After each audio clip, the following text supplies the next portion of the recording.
Scheinowna is gewesen, schwarzer Sekretär, a dicke Dame, Hundafette.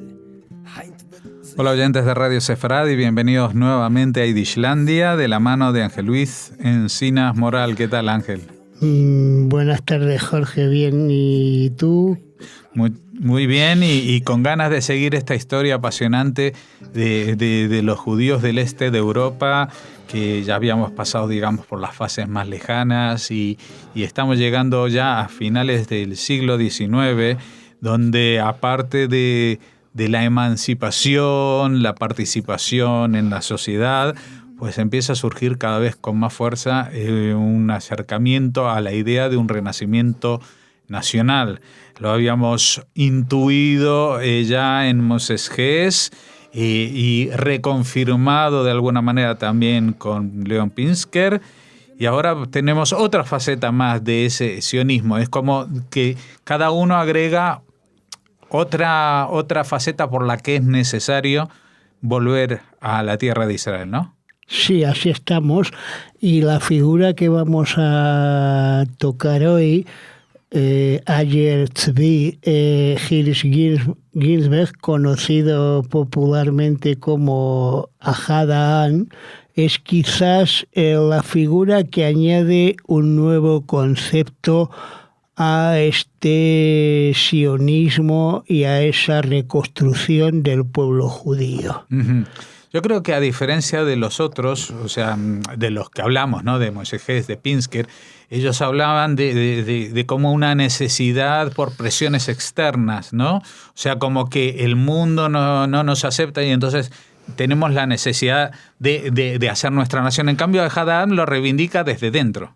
Claro, yo creo que lo interesante de este momento en que Ahad Ha'am empieza su trayectoria intelectual y política es como consecuencia un poco de todos los procesos de asentamiento que se habían producido en Eretz Israel a partir de los años 60 y tantos, 70, favorecidos por la compra muhtares árabes de zonas pantanosas que habían sido pagadas y promocionadas y subvencionadas, como quieras decir, por dos figuras, Montefiore y Rothschild, que habían favorecido las primeras emigraciones a nivel individual, incluso antes de la primera DIA. Uh-huh. Entonces,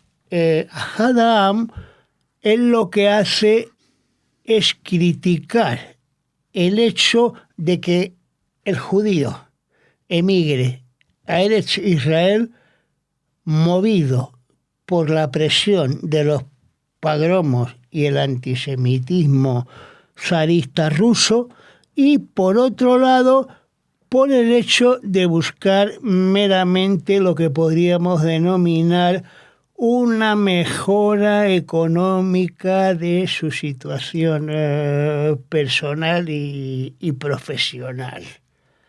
Aquí Ahad Ha'am, que aparece con este seudónimo en un libro. ¿Y qué significa uno es el pueblo? Uno es el pueblo, o uno del pueblo, porque está basado en un versículo de Génesis 26:10. Uh-huh.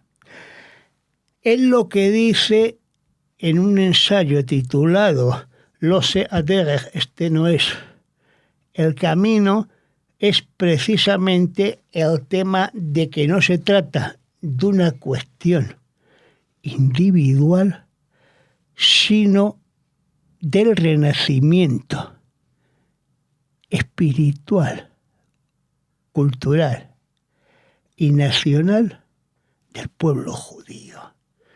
Es decir, Ahad Ha'am lo que introduce es lo que se llamará posteriormente el sionismo espiritual, o lo que se podría denominar también, ¿por qué no?, a posteriori y más acercado a nuestra época, el sionismo religioso. Es decir, el hecho de basar el nuevo Estado de Israel en los temas espirituales, es decir, siguiendo las escuelas jasídicas diferentes de que solamente la llegada del Mesías traería la instauración del Estado de Israel. Entonces, en este sentido, Ahad Ha'am lo que hace es hincapié en la necesidad de una educación espiritual del pueblo judío y que los futuros emigrados a Eretz Israel tengan la conciencia espiritual y material del esfuerzo colectivo que se va a empezar a realizar en aquella tierra. Ahad Ha'am es consciente de que Eretz Israel en esos momentos no tiene cabida para absorber a los 16 millones de judíos esparcidos entonces por todo el orbe terrestre.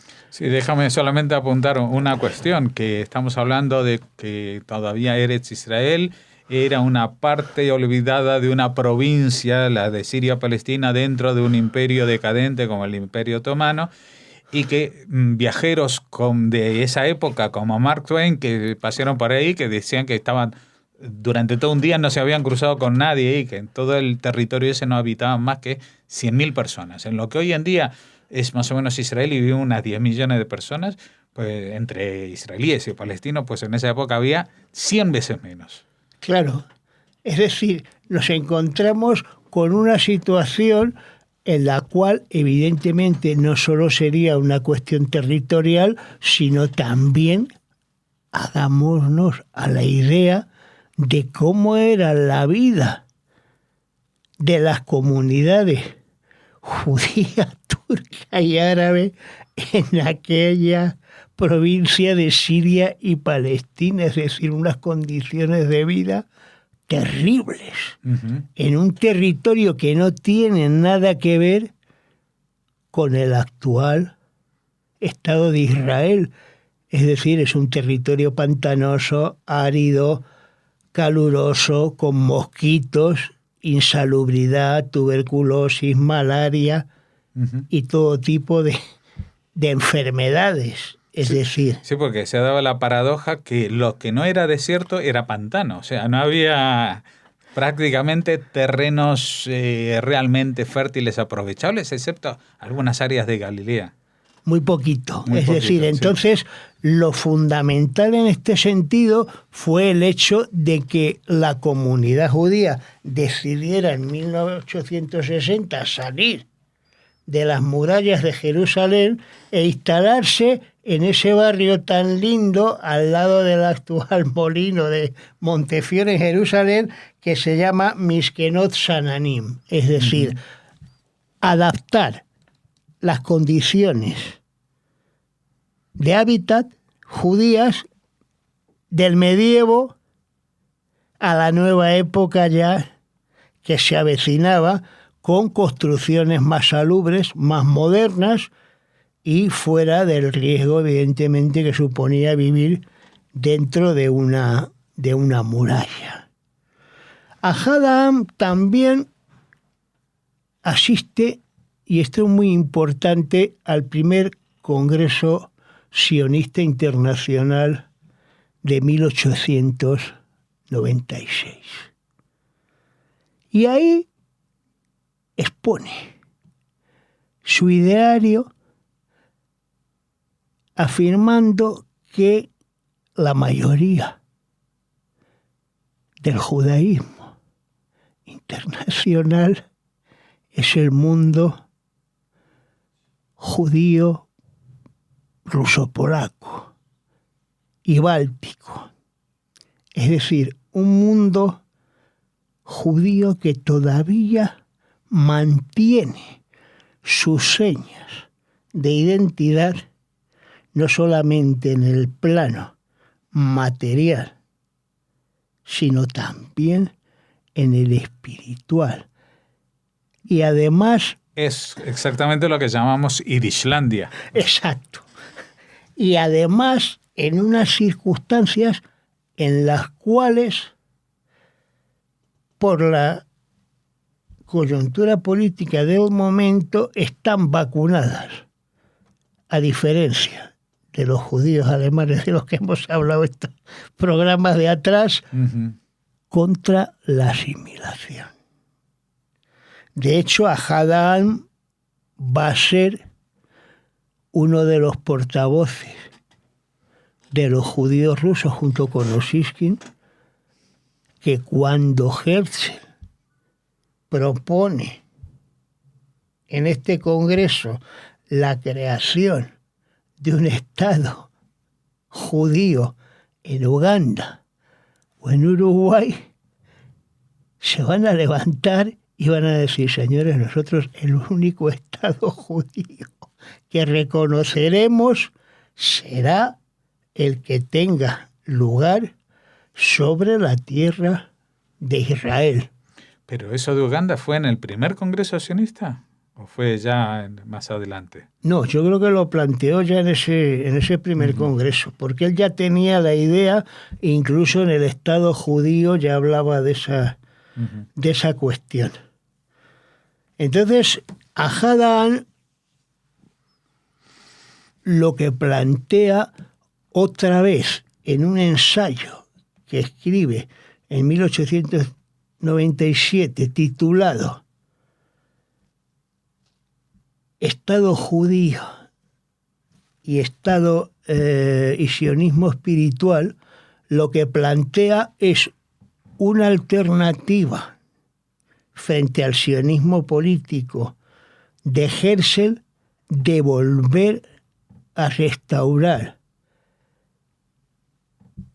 Israel como elemento movido por la espiritualidad frente a la política y las relaciones diplomáticas que proponía Herzl y la gente que estaba allegada a él.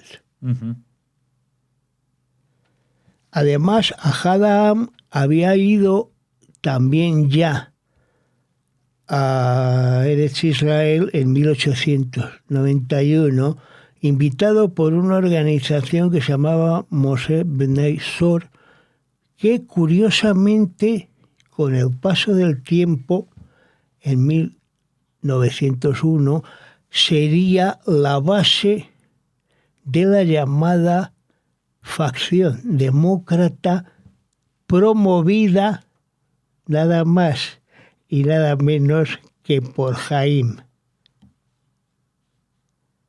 Weizmann, el futuro presidente del Estado de Israel. Curiosamente, Ahad se traslada en 1908 a Londres para trabajar como director de la oficina principal en Gran Bretaña de la célebre compañía de té Wysotsky, y esto le va a permitir un acercamiento importante a Chaim Weizmann, convirtiéndose en un colaborador muy estrecho de él y con el cual jugará un papel importantísimo tanto en las negociaciones que se lleven con el gobierno británico y que culminarán en la Declaración Balfour en 1917 con el derecho al establecimiento de un hogar nacional judío en Palestina, así como jugará un papel importantísimo en las negociaciones que Weizmann lleve también con el rey Faisal de Irak acerca de las relaciones entre los judíos y árabes en la Palestina del mandato británico. ¿Por qué? Porque a diferencia de Herzl, Ahad Ha'am, a pesar de no vivir en el territorio de Eretz Israel, sí es consciente de que los árabes son una población con lo cual habrá que contar con ellos para la futura convivencia en el seno del Estado judío. Y todo esto funciona muy bien, evidentemente, hasta que en 1922, como sabes, los británicos conculcan los tratados de Sèvres y San Remo y todo lo que era en Israel desaparece porque la Transjordania es entregada por los ingleses a los hachemíes que vienen huyendo de los saudíes tras haber sido expulsados de las ciudades de Medina y Meca, de las cuales eran custodio. A partir de este momento también vemos cómo cambia la posición de Ahad Ha'am con respecto a los árabes en los artículos que va publicando en el periódico Hasiloach. Y ese cambio va a estar motivado fundamentalmente por el hecho de que los árabes empiezan a radicalizarse y empiezan a también atacar establecimientos judíos en el territorio de Eretz Israel. Y comienza además a emerger en el mundo árabe la figura del mufti de Jerusalén, que es precisamente una de las figuras políticas más radicales del clan de los Husseini, que marcará posteriormente, incluso a la muerte de Ahad Ha'am en Tel Aviv en 1927, todo el periodo de enfrentamiento entre las comunidades árabes y judías en la Palestina británica hasta que se marchen los ingleses en el año 48. Ahad Ha'am también a nivel político es una figura importante. ¿Por qué? Porque influye en figuras religiosas como el Rav Kook, y también porque ejerce también un papel importante entre los sectores religiosos de origen ruso a la hora de constituirse partidos de carácter religioso como Agudat Israel o Israel Batorá. Que esos partidos existían antes del establecimiento del Estado de Israel. Claro, eso es lo importante. Esos son partidos que se van a ir configurando a partir de los años 20 también. Es decir, que son para las instituciones del Yishuv, de instituciones internas de lo que todavía no es un Estado judío. Del Yishuv de Palestina, que no, lo es digo el Consejo Judío que coordina toda la actividad de la comunidad judía, para que lo entiendan nuestros oyentes. Claro, no, porque aparte está la leyenda como que aquella famosa leyenda que cuando crean el Estado de Israel, pues van los religiosos a hablar con Ben Gurión y a pedirles que el país sea más religioso, y él les dice, pues monten un partido político. Pues los partidos políticos ya existían. Claro. Lo que pasa es que no tenían ese carácter de partido político, eran más agrupaciones para preservar los intereses del estudio de la religión, y de la kashrut, etcétera, etcétera. Exacto, se trataba de organizaciones en este momento, podríamos decir, casi no gubernamentales, en las Claro. cuales lo fundamental era mantener precisamente lo que decía Hadaan, es decir, el nivel espiritual, la toma de conciencia del judaísmo, de la vida judía y de la cultura judía, y sobre todo de convertir a Israel en un centro espiritual de referencia permanente para todos los judíos de la diáspora. Uh-huh. Bueno, eso sin duda es un logro que sí se ha alcanzado, porque aunque hay incluso figuras que están en contra del sionismo, del derecho a existir de un Estado de Israel dentro del judaísmo, pero sí que todas ven que desde Jerusalén y desde lo que es Israel hoy, pues es un foco de radiación, el centro de la vida espiritual judía, evidentemente en torno a Jerusalén. Y con esta figura de Hadaan vamos a acabar la entrega de hoy de Yiddishlandia, y como ven ya estas últimas entregas estamos yendo hacia a esclarecer cuáles son esas vías hacia el sionismo. ¿Puedes adelantarnos quién va a ser el próximo invitado? El siguiente paso yo creo que es hablar del sionismo político. De este que aparecía ahora. Sí. De Teodoro. De Theodor Herzl, evidentemente, porque lo curioso es que a pesar de la polémica que mantienen Herzl y Hadaan, al final el Estado de Israel va a resultar una combinación. Exacto. Porque el Estado de Israel el pensamiento de ambos. No es exactamente lo que Herzl describió en su libro, que era con la bandera de las 7 estrellas de las horas laborables y él entrando con un cabello blanco y su hijo siendo el primer ministro, no sé qué. Ese estilo de cosas tan poco judías, se podría decir. Sí, eso es más que bien planteaba Herzl.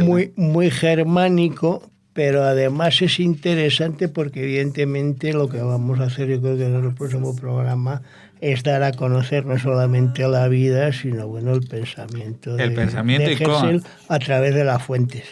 Muy bien, pues hasta entonces, hasta dentro de 2 semanas. Muchas gracias por haber estado con nosotros, Ángel Luis Encinas Moral.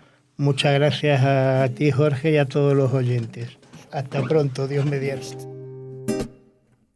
Nicht kein Psyche, auf kein Tontenskarten. Auf Runkoski kann man doch nicht warten.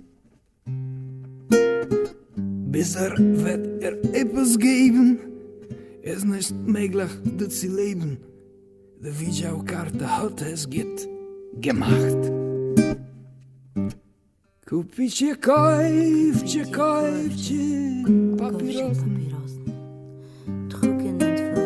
Trockenen von Regen nicht vergossen. Käufche billig, Benemones. Käufen hat auf mir Rachmones. Ratte wird von Hunger mich erzählt.